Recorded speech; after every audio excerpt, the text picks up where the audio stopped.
సాయి కృపా దృష్టి కనుమా, నీ బిడ్డల పాలన కొనుమా. సాయి కృపా దృష్టి కనుమా, నీ బిడ్డల పాలన కొనుమా. నిండితి నీవే జగత్తునంతా, నువ్వు వినాంతా మాయా.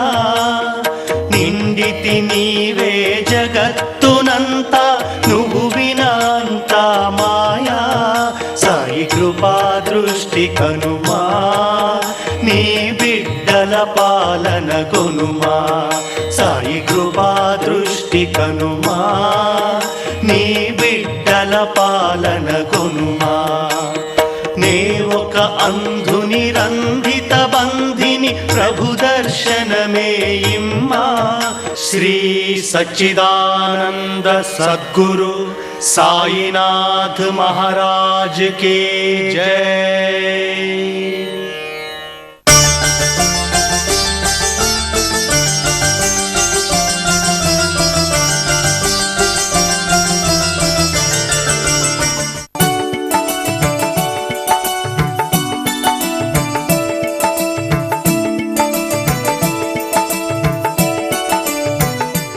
సాయి సచ్చరిత్రలో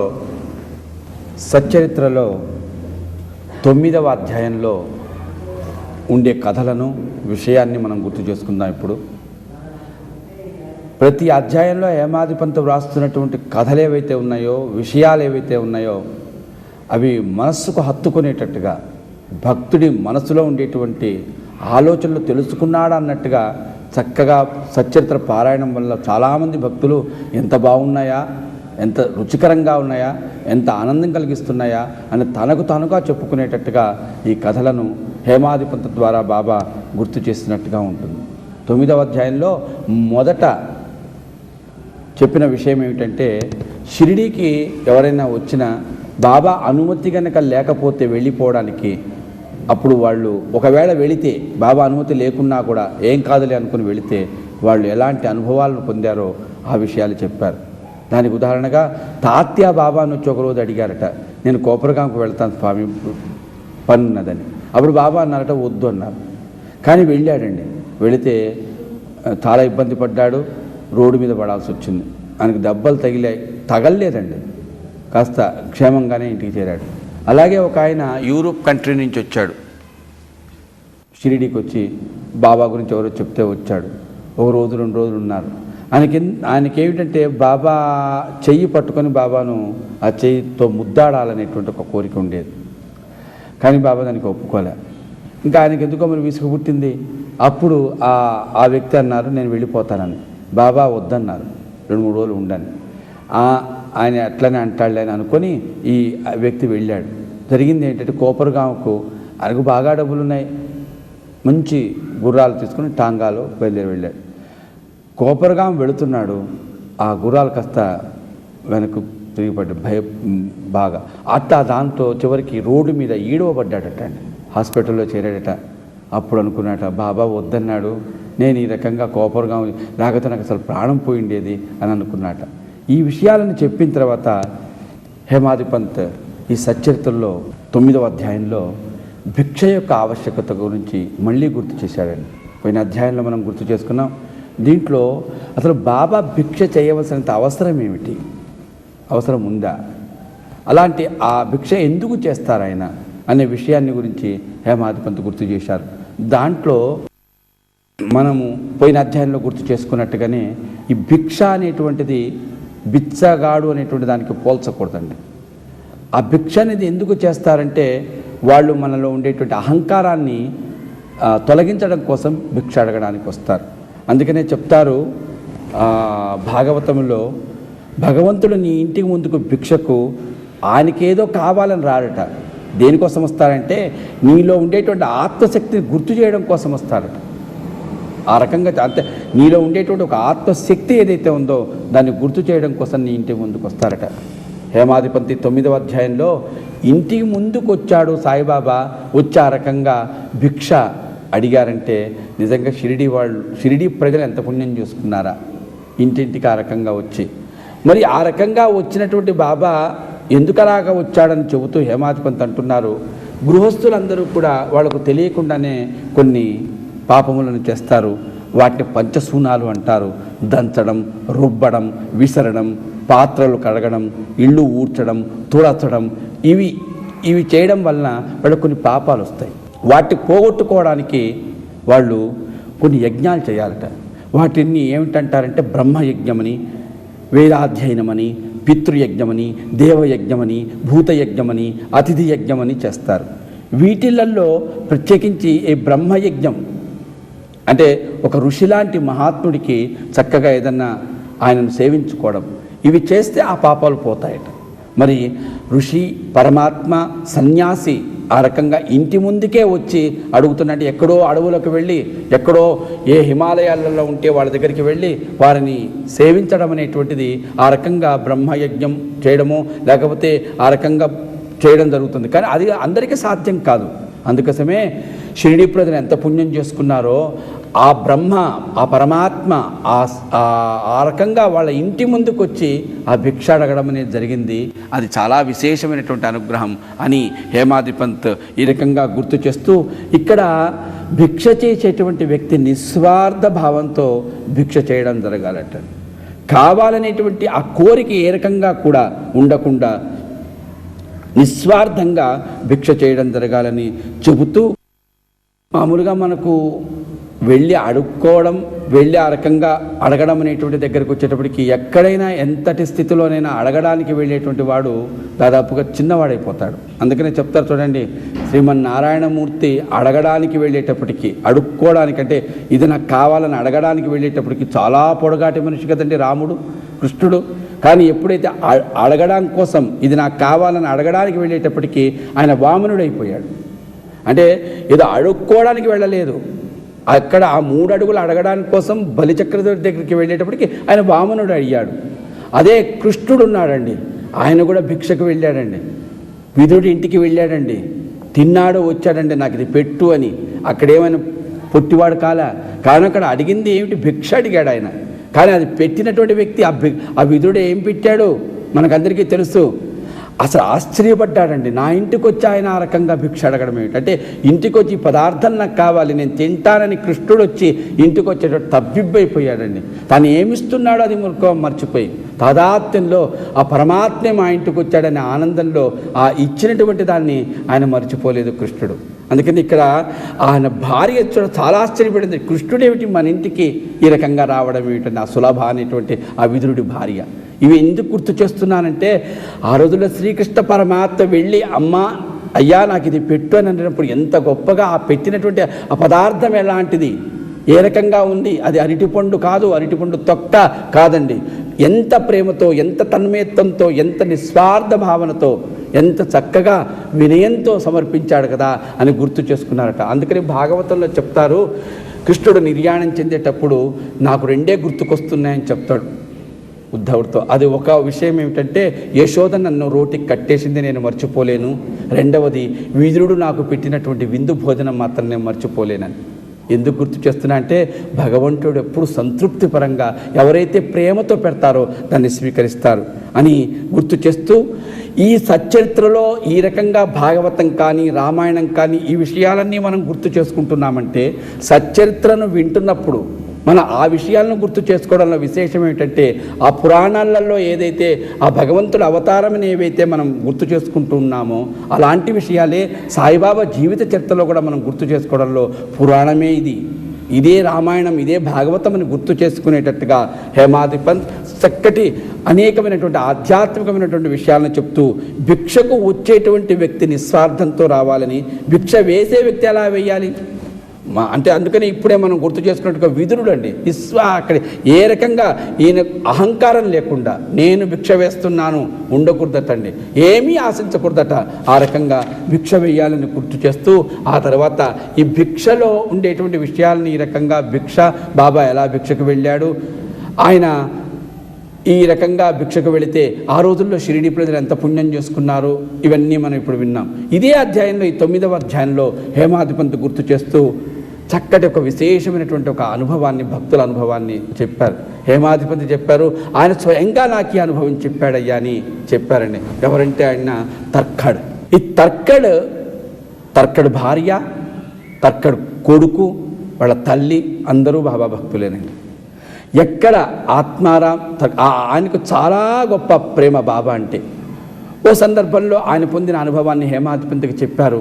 ఈ అధ్యాయంలో ఆయన మనకు గుర్తు చేశాడు. అదేమిటంటే, ఒకసారి ఆయన ఇంటికి పురంధర్ అనేటువంటి ఆయన భార్య ఇద్దరు వచ్చారట. వాళ్ళకు చెప్పారట, మేము షిరిడికి వెళుతున్నామమ్మా అని. అనగానే వెంటనే ఆమె ఆత్మారాం భార్య ఏం చేసిందంటే, మీరు షిరిడికి వెళుతున్నారా అని అప్పుడే ఆ సీజన్లో వచ్చినటువంటి వంకాయలు, 2 మంచి వంకాయలు తీసి ఆ పురంధర్ భార్యకి ఇచ్చిందట. ఇచ్చి ఒక వంకాయతో పెరుగు పచ్చడి, ఇంకో వంకాయతో వేపుడు కూర చేసి బాబాకు పెట్టండి అని చెప్పిందట. సరేనమ్మా అన్నది ఆమె. ఇద్దరు వెళ్ళారండి. ఎవరు? పురంధర్ భార్య, పురంధర్ షిరిడికి వెళ్ళారు. కొద్ది రోజులు గడిచిన తర్వాత, అక్కడ చేరిన తర్వాత ఒక రోజు గడిచింది. రెండవ రోజు ఏం జరిగిందంటే, ఈమె పెరుగు పచ్చడి చేసింది, బాబాకు నివేదన చేశారు. అందరూ వచ్చారు, కూర్చున్నారు. బాబా కూడా అందరితో పాటు కూర్చునేవాడు. కానీ అందరిలాగా ఆయన తినడం కాకుండా అన్నీ వేసినటువంటి విస్తట్లో వేసినటువంటి పదార్థాలు అన్నీ కలిపేసి ఆయన తినేవారు. బాబా తింటున్నాడు, నోట్లో ముద్ద పెట్టుకుంటున్నాడు. అందరూ తినబోతుంటే బాబా అడిగారట, వంకాయ వేపుడు కూర ఇంకా రాలేదా? బాబాకు నివేదన చేశారు. అందరూ వచ్చారు, కూర్చున్నారు. బాబా కూడా అందరితో పాటు కూర్చునేవాడు. కానీ అందరిలాగా ఆయన తినడం కాకుండా అన్నీ వేసినటువంటి విస్తట్లో వేసినటువంటి పదార్థాలు అన్నీ కలిపేసి ఆయన తినేవారు. బాబా తింటున్నాడు, నోట్లో ముద్ద పెట్టుకుంటున్నాడు. అందరూ తినబోతుంటే బాబా అడిగారట, వంకాయ వేపుడు కూర ఇంకా రాలేదా అని అడిగారట అండి. పక్కా వాళ్ళు అటువాళ్ళు ఇటువాళ్ళు ఇదేంటి వంకాయ వేపుడు కూర రాలేదా అని అడుగుతున్నారు. ఎవరి విస్తట్లో కూడా వేపుడు కూర లేదు, పెరుగు పచ్చడి అయితే ఉంది, అది బాబా విస్తట్లో కూడా ఉండింది, వేపుడు కూడా అడుగుతున్నారేమని ఆలోచన చేశారు. రాధాకృష్ణమాయని కూడా అడిగారట, ఆమెకేం తెలియదని చెప్పారు. చివరికి అసలు పెరుగు పచ్చడి ఎవరు చేశారు? వంకాయ పెరుగు పచ్చడి పురంధర్ భార్య చేసింది తెలిసింది. వెళ్ళి చెప్పారట, అమ్మా బాబా ఈ రకంగా వంకాయ వేపు కూర ఇంకా రాలేదా అని అడిగారు, మరి ఏమిటో మాకు అర్థం కాలేదమ్మా అంటే, అప్పుడు ఆ పురంధర్ భార్య అన్నదట, బాబా ఎంత సర్వాంతర్యామి, నాకు ముంబాయిలో ఆత్మారాం భార్య 2 వంకాయలు ఇచ్చి ఒక వంకాయతో పెరుగు పచ్చడి ఇంకో వంకాయతో వేపుడు కూర చేసి పెట్టమని చెప్పింది బాబాకు. నేను ఒక వంకాయతో పెరుగు పచ్చడి చేశాను, 2వ వంకాయను పక్కకు పెట్టాను, ఎందుకంటే రేపు చేసి పెడతానులే వంకాయ వేపుడు కూర అని. 2 ఈరోజు ఎందుకు అని రేపు చేసి పెడతానులే అని అనుకున్నాను. కానీ బాబా వంకాయ వేపుడు కూర ఇంకా రాలేదే అంటే, ఇక్కడ చాలామందికి ఉండే ఆలోచన ఏంటంటే బాబాకు వంకాయ వేపుడు కూర అంటే ఇష్టమేమో అని. ఇక్కడే మనం కాస్త తప్పుడుగా ఆలోచన చేస్తున్నామేమో. బాబాకు అన్నీ ఇష్టమేనండి. కానీ ఇక్కడ మనం తెలుసుకోవాల్సిన విషయం ఏమిటంటే, కొంతమంది అన్నదానం చేస్తూ అవి ఎట్లా ఉన్నా కూడా వంకాయ కూర చేస్తూ ఉంటారు. బాబాకి ఇష్టం అండి వంకాయ కూర చేయండి అని. అది పొరపాటు అండి. మనకు క్యాబేజీ కూర అయినా సాత్వికమైన ఆహారం ఏదైనా మనం పెట్టడంలో తప్పు లేదు. కానీ వంకాయ వేపుడు కూర ఇష్టమని, వంకాయ కూర ఇష్టమని, వంకాయ పరుగు పచ్చడి బాబాకి ఇష్టం కాదండి. ఇక్కడ ఈ కథ ద్వారా మనం తెలుసుకోవాల్సింది, సచ్చరిత్రలో ఉండే ఈ కథ ద్వారా తెలుసుకోవాల్సింది, ఆత్మారాం భార్య ముంబాయిలో ఉంది. ఆమె మధ్యాహ్నం అనుకుంటున్నది, హారతి అయిపోయింది, బాబాకు భోజనాలు పెడుతూ ఉండాలి, ఆయనకు నివేదన అయిపోయి ఉంటుంది. నేను చెప్పినట్టే పురంధర్ భార్య వంకాయ పెరుగు పచ్చడి వంకాయ వేపుడు కూడా 2 చేసి బాబాకు పెట్టి ఉంటుంది అని అనుకుంటున్నది. ఆమె షిరిడీలో లేదు. ఆత్మారాం భార్య ఆ వంకాయలు పంపించిన ఆమె షిరిడీలో లేదు. అక్కడ అనుకుంటున్నటువంటి ఆమె మనస్సులో ఏ రకంగా అనుకుంటున్నదో దానికి అనుగుణంగా అక్కడ ఆ పెరుగు పచ్చడి మిగతా పదార్థాలతో పాటు అన్నం నోట్లో ముద్ద పెట్టుకోబోతూ బాబా అన్నారు, వేపుడు కూర ఇంకా రాలేదా. అక్కడ మనం బాగా కాస్త జాగ్రత్తగా కాస్త వినాలి. అదేమిటంటే, వేపుడు కూర తయారు కాలేదా అనిలే, వేపుడు కూర రాలే, అసలు చేస్తే కదా వచ్చేది. కాబట్టి ఆ ఆత్మారాం భార్య అందుకనే మనస్సులో భక్తుడి యొక్క మనస్సులో ఏముందో దాన్ని బట్టి భగవంతుడు స్పందిస్తారు, భగవంతుడు ఆ రకంగా ఆశీర్వదిస్తాడు, భగవంతుడు ఆ రకంగా నివేదన స్వీకరిస్తాడు. కాబట్టి వాటిని గుర్తు చేస్తూ ఆత్మారాం భార్య వంకాయ వేపుడు కూర తిని ఉంటారు బాబా పెరుగు పచ్చడితో పాటు అనుకుంటున్నది. కాబట్టి బాబా ఆ రకంగా. ఇంకొక కథ కూడా ఉందండి దీంట్లో. ఒకసారి ఆత్మారాం గారి ఇంటికే మంకడ్ అనేటువంటి ఆయన వెళ్ళాడు, బలరాం మంకడ్. ఆయన చెప్పారు, అమ్మా నేను షిరిడీకి వెళుతున్నానని. అప్పుడు చెప్పారట ఆయన, మా నాన్నగారు చనిపోయారు, ఆ కర్మలు ఏవైతే ఉన్నాయో 10 రోజులు చేయాల్సినవి నేను షిరిడీలో చేయడానికి వెళ్తున్నానమ్మా అని చెప్పారు. ఇక్కడ మనం జాగ్రత్తగా వినాల్సింది, కర్మలు చేయడం కోసం షిరిడీకి వెళ్తున్నాడు. అయినా ఈ ఆత్మారాం భార్య ఏం చేసింది, ఏదైనా బాబాకు నివేదన పంపిద్దాం. చూడండి, అక్కడ ఎక్కడ కూడా ఇది మంచిదా ఇది చెడ్డదా అని ఆలోచించడంలా, మనస్సంతా పవిత్రంగా ఉంది, చాలా ప్రేమతో ఉంది. ఆ ఆత్మారాం భార్య వెతికిందట ఏదన్నా ఉందేమో అని. లేదండి, బాబా ఫోటో దగ్గర నివేదన చేయబడినటువంటి పేడ పాలకోవా ఉంది, అది తీసి మంకడికి ఇచ్చింది. మంకడు వెళ్ళాడు షిరిడీకి. 1 రోజు గడిచింది, 2 రోజులు గడిచాయి, 3 రోజులు గడిచాయి. బాబా దగ్గరికి వెళ్ళాడు, కానీ బాబా అడగలేదు, ఈయన ఇవ్వలేదు. ఏది ఆ పేడ. 4 రోజుల తర్వాత బాబా అడిగారు, ముంబై నుంచి వచ్చేటప్పుడు నీకు ఆ తల్లి నాకేమి తీపి పదార్థం పంపించలేదా అని. ఒక్కసారిగా చాలా ఆశ్చర్యపడ్డాడు. పంపించింది, అది తీసుకొచ్చాడు, కానీ ఏం చేశారు, పెట్టెలో పెట్టుకున్నాడు. 4 రోజులు అయిపోయింది, అసలు ఉన్నదో లేదో, అవి ఇవి వస్తువులు తీస్తుంటే పడిపోయి ఉండొచ్చు అని వెంటనే వెళ్ళి ఆ ఉందా లేదా అని చూస్తే ఉందండి. 4 రోజుల క్రితం ఆత్మారాం భార్య ఇచ్చినటువంటి ఆ పేడ తీసుకొచ్చి బాబాకి ఇచ్చారట. బాబా చాలా తృప్తిగా అరచేతిలో పెట్టినటువంటి దాన్ని స్వీకరించారట. చాలామంది అంటుంటారు బాబాకు పేడ అంటే చాలా ఇష్టం. 4 రోజుల క్రితం ఆత్మారాం పంపించినటువంటి పేడ అంటే 4 రోజుల తర్వాత మనం బాబాకు పెట్టాలనా? కాదండి. నీ మనస్సు పవిత్రంగా ఉండి నీవు పంపించాలి, నువ్వు సమర్పించాలనుకున్న దేన్నైనా బాబా స్వీకరిస్తాడు అక్కడ. అంతేకాని ఆ రకంగా ఆలోచన చేయకూడదు. ఇది సత్యత్వ ద్వారా మనం తెలుసుకోవాల్సింది. కాబట్టి ఈ రకంగా ఎంతో గొప్ప శక్తి కలిగినటువంటి బాబా ప్రేమతో ఆ రకంగా అనుకుంటే, ఆ రకంగా ఆమె పంపించినటువంటి ఆ నివేదనని ఏ రకంగా స్వీకరించారో హేమాధిపంతి ఈ అధ్యాయంలో గుర్తు చేశారు. ఈ అధ్యాయంలోనే చివరిగా గుర్తు చేస్తున్నారు ఒక కథను. ఈ కథను కూడా జాగ్రత్తగా వినండి. సత్యత్వ పారాయణం చేసేవాళ్ళు ప్రత్యేకించి బాగా వినాలి. దీంట్లో అర్థం ఏమిటో తెలుసుకోండి. ఆత్మారాం భార్య షిరిడీకి వెళ్ళింది. ఒక రోజున వెళ్ళినటువంటి ఆమె బాబా దగ్గర ఒక 3-4 రోజులు ఉంది. ఒక రోజున బాబా దగ్గరికి మధ్యాహ్నం పూట వెళ్ళింది. వెళ్ళి బాబా దర్శనం చేసుకుని ఆయనకు సేవ చేసుకుంటూ కాళ్ళుతో కూర్చుందట. బాబా అన్నారట, అమ్మ నాకు కడుపు నిండా అన్నం పెట్టావమ్మా ఈరోజు అన్నారట. వెంటనే ఒక్కసారి ఈమె, ఏం బాబా హేళన చేస్తున్నావా? ఎవరెవరో ఇంటికో వెళ్ళి వాళ్ళు ఎప్పుడు అన్నం పెడితే అప్పుడు నేను తింటున్నాను, ఇది మా ఊరు కాదు. అలాంటి నేనేమిటి నీకు అన్నం పెట్టడం ఏంటి?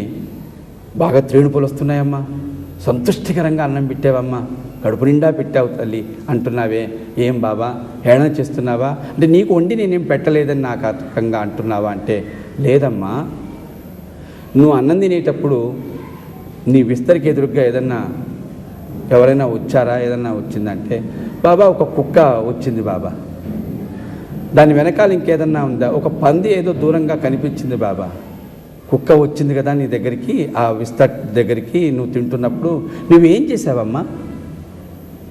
ఆ కుక్కకు నేను నా విస్తట్లో ఉండే రొట్టెని వేశానమ్మా.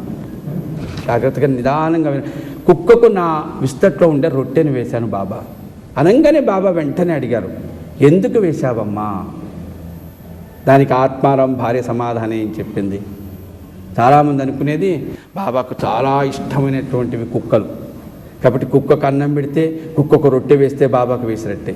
కాబట్టి ఎవరైనా బంధువులైనా, ఎవరైనా స్నేహితులైనా ఎవరైనా వస్తే కుక్కకు పెట్టకుండా ఎవరికి పెట్టరండి కొంతమంది ఇళ్లలో. అది చాలా పొరపాటు అండి. అక్కడ ఆత్మారాం భార్యతో బాబా చెప్పారు, నువ్వు కుక్కకు అన్నం పెట్టావు, నీవు విస్తట్లో ఉండేటువంటి రొట్టె వేశావు, ఎందుకు వేశామని బాబా అడిగారు. ఈ సత్యత్తులో ఉన్న కథే. వెంటనే ఆత్మారాం భార్య అన్నది, బాబా దానికి ఆకలిగా ఉందనుకున్నాను బాబా. బాబా అన్నారు వెంటనే, సభాష్, చాలా మంచి పని చేశావమ్మా, అందుకే నేను చెప్తున్నాను, ఆకలిగా ఉందని నువ్వు రొట్టె వేశావు కదా. జీవరాశులన్నింటిలో ఉండేది ఆకలి. అలా ఆకలిగా ఉందనుకొని నువ్వు ఆ రకంగా రొట్టె వేసినప్పుడు, ఆ రకంగా అడుగులేనటువంటి స్థితిలో ఉండేటువంటి ఆ జీవిలో ఉండేటువంటి ఆకలిగా ఉండేటువంటి ఆ స్వరూపం ఏదైతే ఉందో, ఆ స్థితి ఏదైతే ఉందో, అది నేనే తల్లి. ఎవరైనా ఆకలితో ఉండి, ఎవరైనా ఏ స్థితిలోనైనా ఆకలితో ఉన్నప్పుడు నీ ఇంటికి వచ్చినప్పుడు నువ్వు అన్నం పెట్టమ్మా. వాళ్ళు అడగలేని స్థితిలో ఉండే వాళ్ళకు మొట్టమొదట పెట్టు. అప్పుడు ఎవరికి పెట్టినట్టు? పరమాత్మకు పెట్టినట్టే. కాబట్టి చెప్తారేమని అద్వైష్టా సర్వభూతానాం మైత్రకరుణ ఏవచ, ప్రేమతో అందరినీ ఆ రకంగా. కానీ అక్కడ మనం ఎన్నో పురాణాలు భగవద్గీత అవి ఇవి చదువుకుంటే మనకేదో జ్ఞానం కలుగుతుందని మనం అనుకుంటాం. కానీ సచ్చరిత్రలో ఉండే కథలు ఎట్లాంటివంటే మనం చేస్తున్న పనిలోనే మంచి ఏం చేశామో దాన్ని మనకు గుర్తు చేసేవాడు బాబా. ఇక్కడ ఆత్మారాం భార్య భగవద్గీత చదువుకోలేదు, ఆమెకు ఉపనిషత్తులు వేదాలు రావు, ఆమె చదువుకొని ఆమె గృహిణి నిత్యం సంతుష్టిగా ఉంటుంది, తృప్తిగా ఆనందంగా ఉంటుంది, బాబాని నమ్ముకున్నది. ఆమెకు చూడండి ఎంత చక్కటి తాత్వికమైన బోధన చేశాడో బాబా. అమ్మ నువ్వు రొట్టె ఆ కుక్కకు వేసావు, ఎందుకు వేసావని ఆమెనే అడిగాడు. ఆమె ఏమన్నది? ఆకలిగా ఉంది. అందుకనే చెప్తారు చూడండి, పరోపకారాయ పుణ్యాయ పాపాయ పరపీడనం. ఇతరులకు బాధ కలిగించకు, అదే పుణ్యం. నీకేదైతే ఆనందంగా ఉంటుందో అది ఇతరులకు ఇవ్వు, అదే పుణ్యం. అంతేకాని బాధ కలిగిస్తూ కాదండి, అంత చక్కగా సులభంగా అర్థమయ్యేటట్టు చెప్పడం కాదండి, దాన్ని ఆచరణలో పెట్టగలిగేటట్టుగా ఆ నీతిని అంత చక్కగా భక్తులకు చెప్పగలిగేటువంటి స్థితిలో సద్గురువైనటువంటి సాయి చక్కగా ఆశీర్వదించాడండి. కాబట్టి ఆ రకంగా అది ఆకలితో ఉన్నది ఆ జీవి, ప్రతి జీవికి ఆకలి ఉంటుందండి. కాబట్టి నీ శత్రువు వస్తాడు మీ ఇంటికి ముందు, ఆయనకు కూడా ఆకలిగా ఉందా అని అడుగు, నువ్వు తింటూ ఉన్నావు. అందుకనే బాబా తర్వాత అధ్యాయాలలో కొన్ని చోట్ల గుర్తు చేస్తారు, ఆయన హేమాధిపతి చెప్తుంటారు ఏమని, నువ్వు పెట్టడానికి నీకు అప్పుడు కాస్త వీలు కాదు. అప్పుడు ఏమంటారు బాబా, పెట్టడానికి వీలు కాదనుకో, కుక్కలాగా మురగకు, హో చెయ్యి అని అనకు, ప్రేమతో చాలా చేతనైతే అమ్మ వెళ్ళండి అమ్మ ఇప్పుడు వీలుగా, అంతేగాని అనవసరంగా కుక్కలాగా మరొకకు. ఇంత చక్కగా మనం ఆచరణలో పెట్టగలిగినటువంటి వేదాంతాన్ని బాబా మనకు బోధించాడు సచ్చరిత్ర ద్వారా. అందుకని చాలామంది అంటారు ఏముంటుందండి సచ్చరిత్రలు అని. మనం ఆచరణలో పెట్టగలిగినటువంటి వేదాంతాన్ని ఈ రకంగా కథల ద్వారా వినిపిస్తున్నారంటే ఇంతకంటే గొప్ప వేదాంతపరమైనటువంటి ఉపనిషత్ సారమైనటువంటి వేదాలలో ఉపనిషత్తులో ఉండేటువంటి విషయాలను అంత చక్కగా ఆచరణలో పెట్టగలిగినట్టుగా ఈ ఆత్మారాం కథ, ఆత్మారాం భార్యకు ఆమె పొందినటువంటి అనుభవాలు, ఇట్లాంటి అనేకమైనటువంటి కథలు మనం ఈ సచ్చరిత్ర పారాయణం ద్వారా తెలుసుకొని మన మనస్సులో మార్పు రావాలండి. కథలు వినడం కాదు, కథలు పారాయణం చేయడం కాదు, దాంట్లో ఏం చెప్పబడింది ఆ చెప్పినటువంటి సారాంశమేమో మనం తెలుసుకొని దాన్ని కొద్దిగానైనా ఆచరణలో పెట్టగలిగితే అప్పుడు సాయిబాబా అనుగ్రహాన్ని మనం పొందినట్టే. సచ్చిదానంద సద్గురు సాయినాథ్ మహారాజ్ కీ జై.